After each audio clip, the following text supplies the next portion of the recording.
It's WG, bring your SMB, and it is once again 4 in the morning. So what am I doing up this early? It is obviously to check out the newest vessel. Agnes should have a lot of potential. I've seen synergies with Hati, seen synergies with Van Helsing, seen synergies with Lemine from the official account, which I kinda doubt, because as far as I know, she does physical damage, physical defense down, right?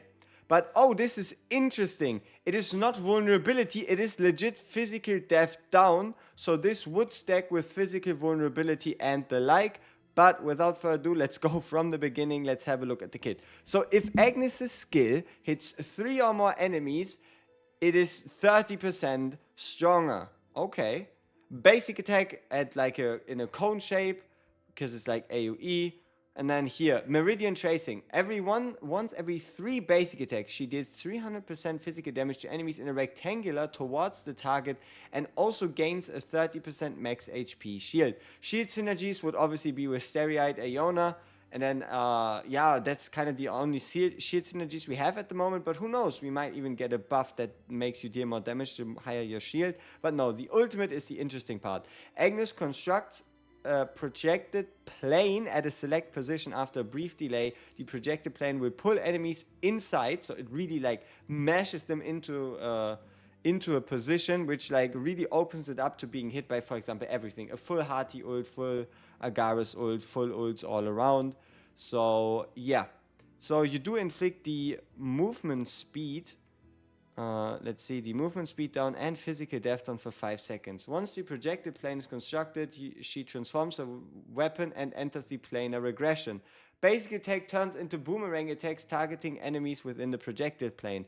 Wanna know what that means?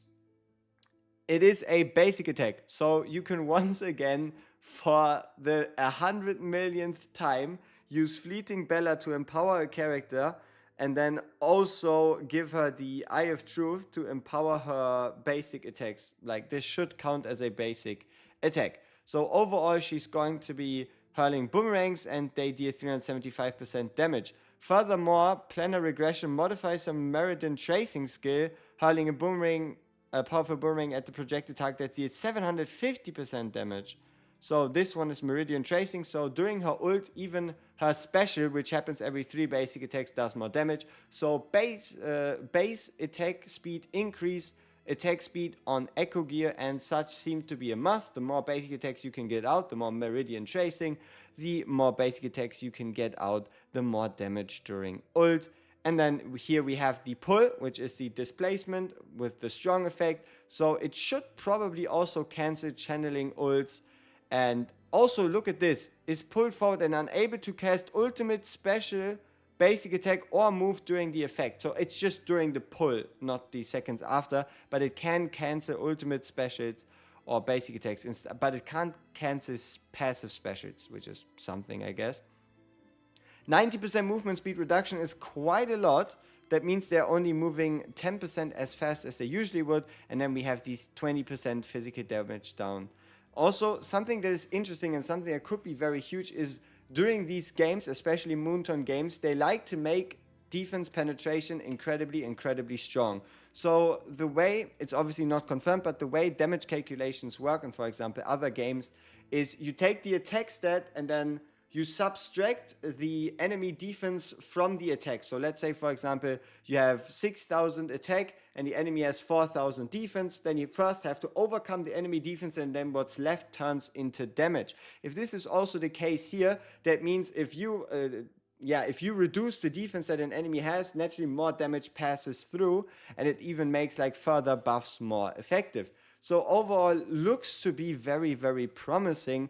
On top of that, we have the most, I guess, awaited event out of them all, which would be the event right here, the Cartographer's Chronicles. So let's check it out. Let's look at it and see what this is all about. So, breakthrough Agnes or Quinn Spirit Siphon to tier 1.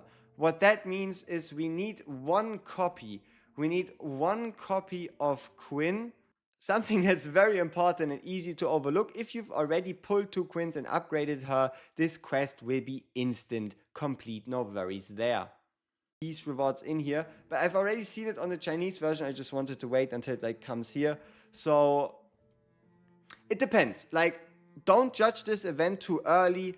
Basically, wait it out and see what day 2 until day 14 bring. Because obviously comparisons are going to be drawn between what is better, 53 summons or the guaranteed character.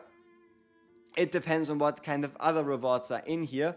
Though, let's check it out. So we have a bit of affinity. We have 5 hours of divine, of blood essence, which can help with leveling. 5 hours of divine blood, which is quite nice. Some experience, which is whatever. But yeah, this is the big one, and that means you need 2 copies. So you could go for 2 copies of Quinn, you could go for 2 copies of Agnes. 2 copies of Agnes obviously being easier to achieve, considering that you can get 1 copy of Agnes already, and also 2 copies of Agnes would be more useful, considering that Agnes is a DPS, meaning that she gets more from the offensive stats, more of a focus rather than a tank just getting some extra HP. So don't judge it too early. Could have been solved better, the breakthrough Agnes or Quinn, but it's at least Agnes or Quinn. But yeah, it requires you to get a character twice to get the 10 summons on day 1. We don't yet know what the 14 rewards are. It's okay. It's okay, and it could go from okay to absolutely amazing depending on what the rewards are in between. It's not like the devs are actually going to tell us. I do believe the audio issue should now be fixed.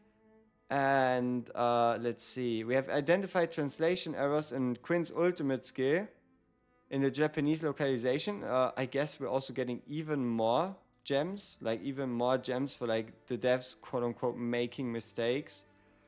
I'm just kind of checking, seeing if I'm missing anything here. I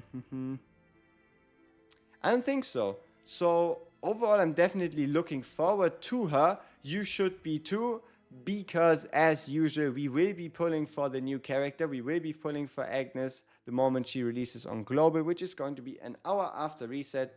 So see you there. I'll cross-check it again, see if it's still an hour after reset. Sometimes it's on reset.